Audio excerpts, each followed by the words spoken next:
Okay, good morning. Ngayon pag-usapan naman natin yung tungkol sa will of God. Okay, so every time na may narinig tayong mga ngaral sa ebanghelyo ng Diyos, kahit sa anong sikta ka papasok, maririnig mo sila ay nagtuturo daw ng will of God. Sa Tagalog, kalooban ng Ama. Sa Bisaya, kabubuton sa Diyos.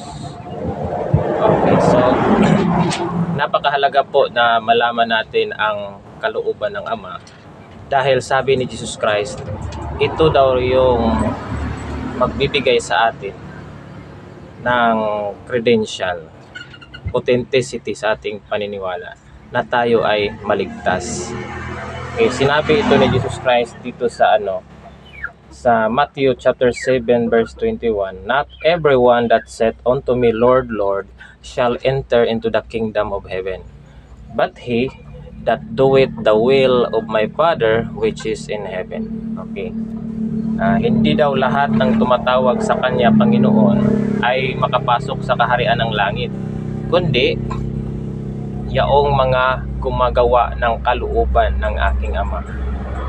He that doeth the will of my Father, siya nga nagabuhat sa kabubuton sa akong Amahan. So, kahit na ano pang kabanalan ang gagawin mo, kung hindi mo sinunod ang will of God o ang kalooban ng Ama, useless yun lahat.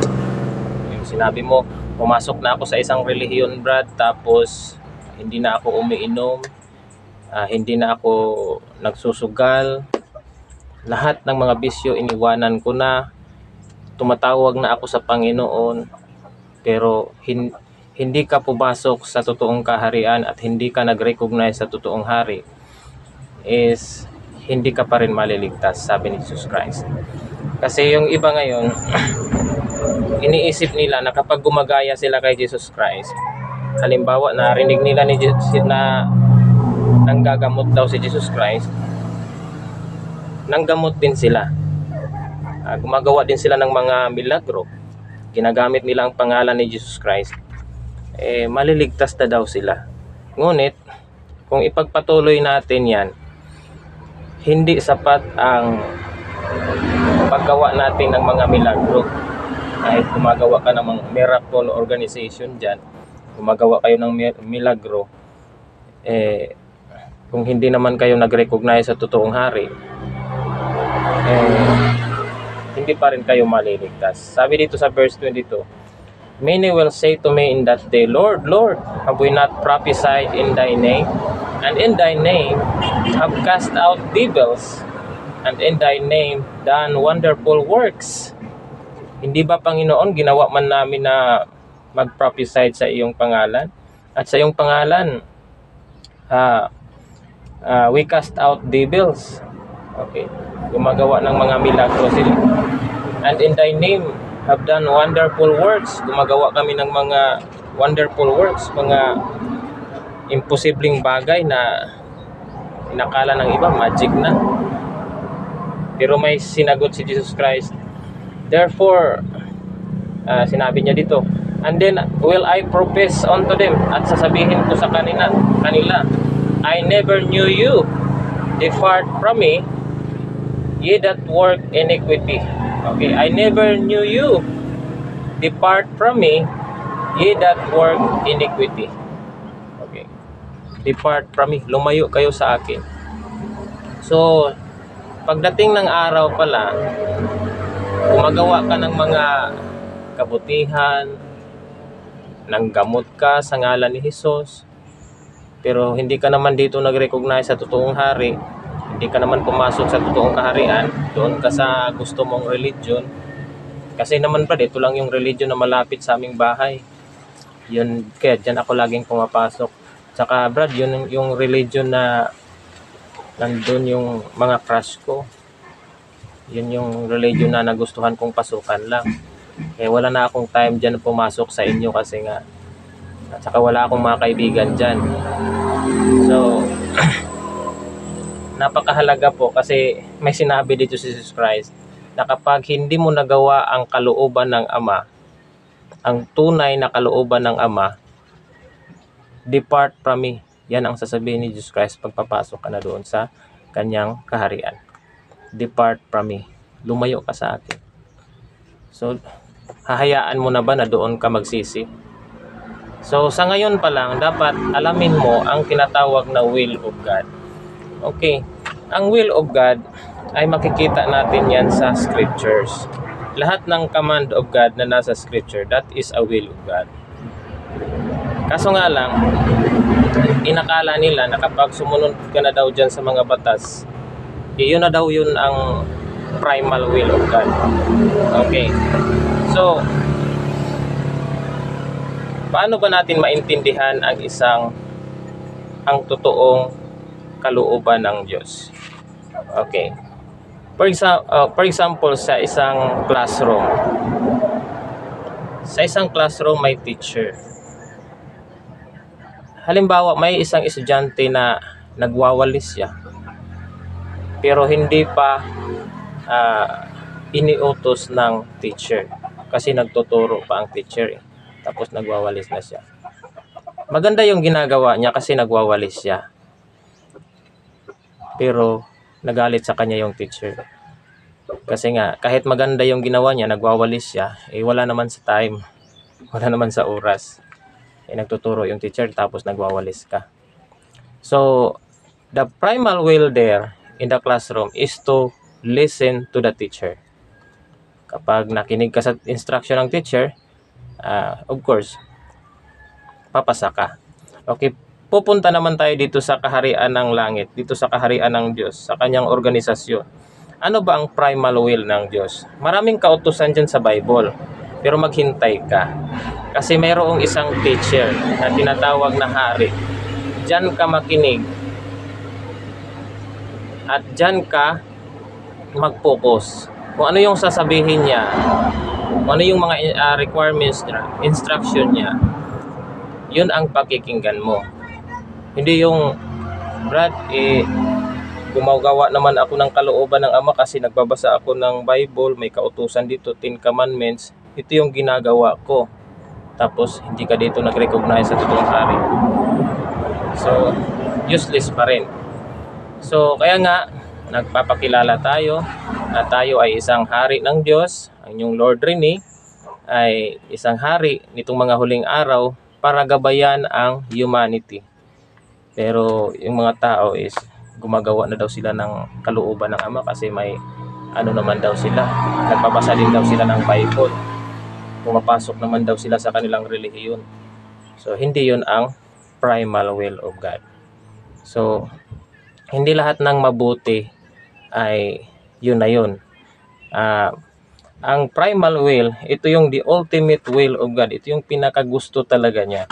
Makikita natin ito sa Isaias. Kasi yung iba, Brad, bakit kailangan naming sumunod sa iyo? Tao ka lang naman. Bakit kailangan naming sumunod sa iyo para maligtas? Sinabi naman nila si Jesus Christ lang, sapat na. Okay.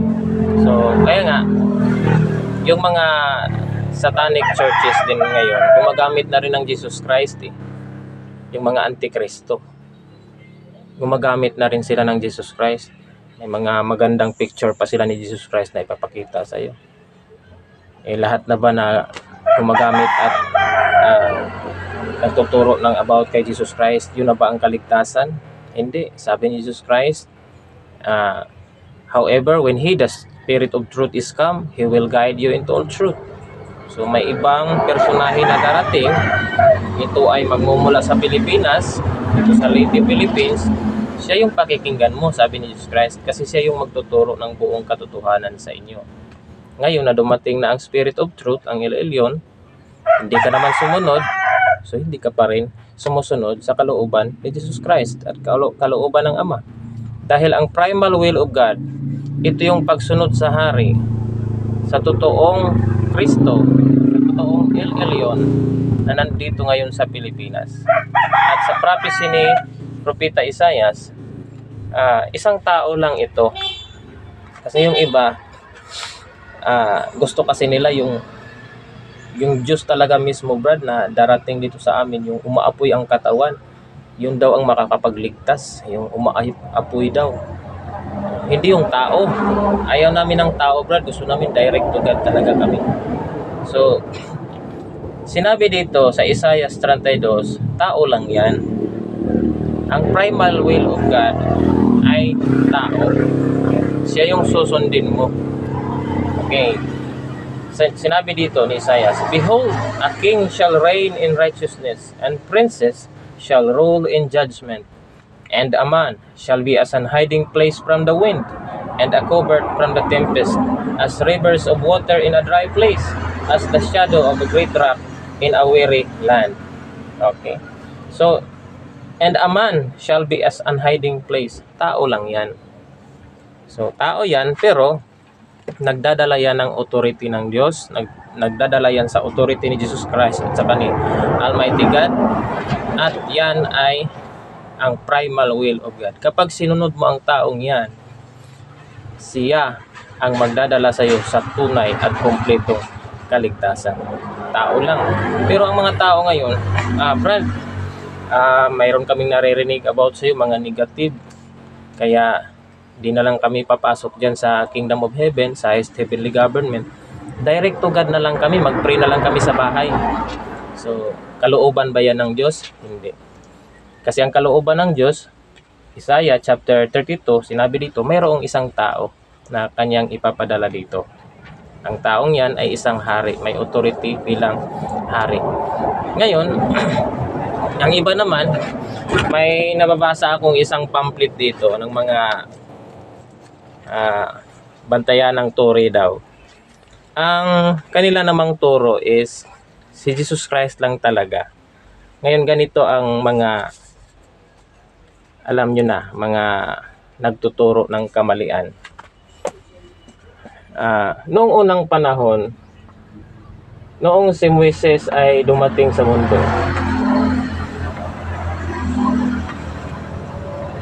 nag-prophesy siya, naghula siya na darating yung Jesus Christ, si Kristo.